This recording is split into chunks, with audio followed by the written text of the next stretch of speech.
자, 다음으로 그 대통령과 그 장동혁 국민의힘 대표의 그 부동산 예. 문제를 좀 살펴보도록 하겠습니다. 지금 그 부동산 문제가 연이어 지금 대통령과 그 장동혁 대표 간에 지금 원쟁이 오가고 있는데 SNS상에서 지금 설전을 펼치고 있잖아요. 예. 그러니까 그런 것 같아요. 대통령 입장에서는 다주택자를 굳이 뭐라고 하고 싶지는 않다. 네. 왜냐하면 다주택자 가운데 그 장동혁 대표처럼 노모의 집도 있을 수 있고 예. 여러 가지 있지 않느냐. 근데 문제는 다주택자의 혜택을 놔두는 정치인이다. 지금 예. 그거잖아요. 예. 어떻게 보십니까? 그러니까 상황에 따라서 형편에 따라서 주택을 여러 개 가질 수는 있죠. 그렇죠. 그러면 그 주택을 가진 사람이 실제 자기 용도와 목적에 맞게 실제로 필요해서 주택을 갖고 있는 건지 아니면 다른 사람이 어떤 그 합당한 가격에 구매할 수 있는 기회를 박탈하고 폭리를 취하게 해서 쥐고 흔드는 건지 그 문제를 제도적으로 해결하려고 노력을 했는지 그거를 성찰해 봐야 된다.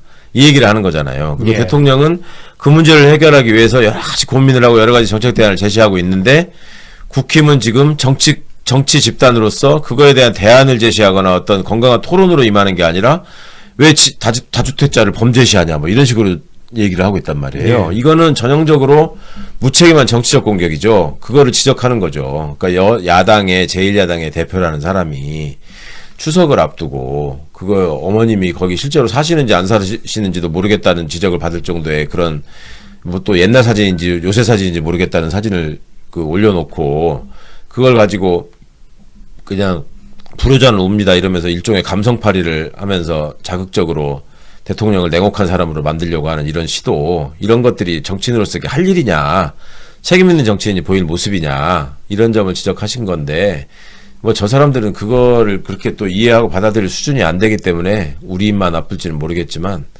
하여튼 국민들이 지켜보고 있다라는 점에 대해서 이 사람들한테 각성을 반드시 시켜줘야 됩니다. 장동혁 대표가 그 언급하는 거는 그 대통령의 그 분당집인 것 같아요. 예. 아파트. 그러니까 앞으로 이게 그 재개발을 하면 뭐 시세 차익이 50억까지 예상이 되나요? 자꾸 그걸 언급하던데. 근데 중요한 거는 50억이 확정되지 않았는데 자꾸 그걸 발목을 잡고 그러는데 지금 대통령 입장에서는 어쨌든 한 가구 1주택이잖아요. 예. 그러니까 그걸 문제 삼기는 좀 애매한 거 아닙니까? 아니 그러니까 말 같지 않은 소리를 하면 그거 써주는 언론이 문제지. 그거를 20몇 년째 지금 그 집 하나 있죠. 하나라는 거고 그 집이 오래돼가지고 뭐 재건축 되면은 새 집 되니까 올라가겠죠 값이. 예.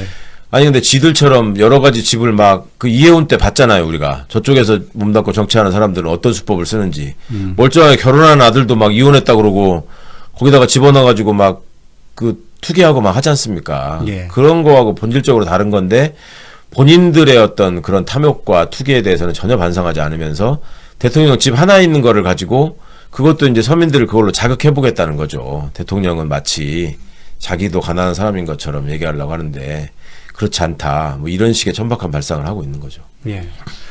설 연휴 이제 대통령이 이제 대수보 회의를 열었는데 예. 대통령이 이 자리에서 암적인 존재를 언급했습니다. 이 자리에서 또 부동산을 언급했는데 대통령이 언급한 암적인 존재는 설탕, 밀가루, 그리고 육고기, 교복, 부동산입니다. 예. 예.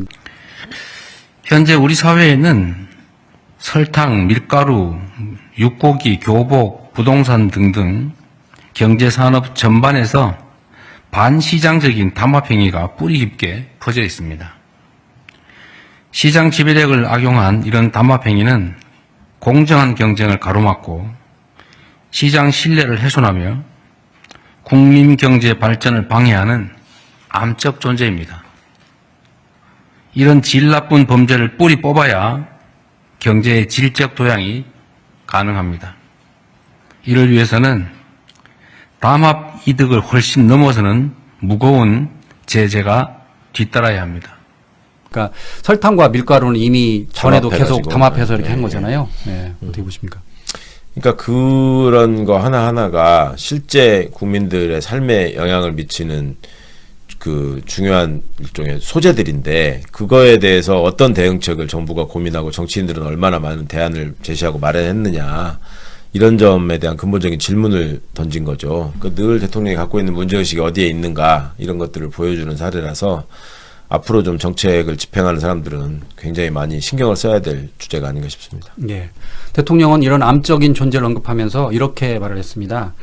시장 지배력을 악용한 담합행위는 공정한 경쟁을 막는다. 그리고 국민경제 발전을 가로막는 암적인 존재다라고 했거든요. 네. 그래서 실제로 지난번에 대통령이 이런 내용을 언급한 뒤에 그 CJ 제일대당이 그 설탕값을 인하했는데 6% 했어요. 예. 그래서 이제 댓글이 고작 그거밖에 안 되냐 그랬는데 실제로 벌어들인 돈은 어마어마한데 예. 그렇습니까? 네. 그러니까 이제 독과점 체제 하에서 이게 말로는 뭐 자유시장 경제 이렇게 얘기하지만 실제로 시장 질서를 무너뜨리고 있는 주범이 누구냐. 그리고 왜 그거에 대해서 그 정부는 그렇게 관대하게 바라봤느냐. 이런 점들을 지적한 거라서 어떤 다른 한편으로 보면 이재명 정부는 절대 그걸 방치하지 않는다.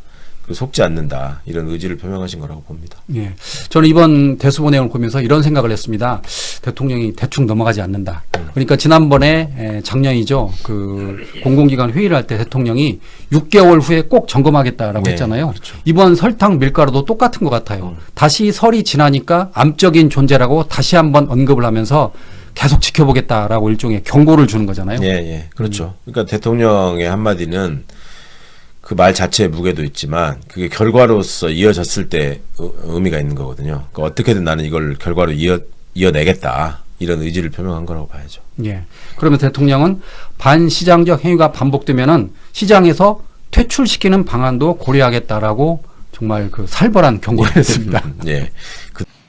제재의 내용도 형사처벌 같은 이런 형식적인 제재가 아니라 경제 이권 박탈이나 또는 경제적 부담 강화 같은 실질적인 경제 제재가 되어야 됩니다. 다 돈을 벌자고 하는 일이어서 처벌이란 별로 크게 효과가 없어 보입니다. 또 형사처벌에 많이 의존하다 보면 우리가 겪었던 처벌 만능주의, 사법국가로 잘못 흘러가게 될 수 있습니다. 특히 이런 반시장적 행위가 반복될 경우에는 아예 시장에서 영구적으로 퇴출시키는 방안도 적극 검토해야 합니다. 시장 교란 세력의 발본 세권을 위해서 범정부 차원의 강력하고 또 신속한 대처를 당부드립니다. 그동안에 그 대충 눈가림 해가지고 뭐 이래저래 속여가면서 독과점 해가지고 땅짓고 혐식으로 폭리를 취하는 일은 이제 그만하고 함께 잘 사는 길을 생각해보자. 예. 이런 문제를 제기하신 거 아닌가 싶습니다. 예.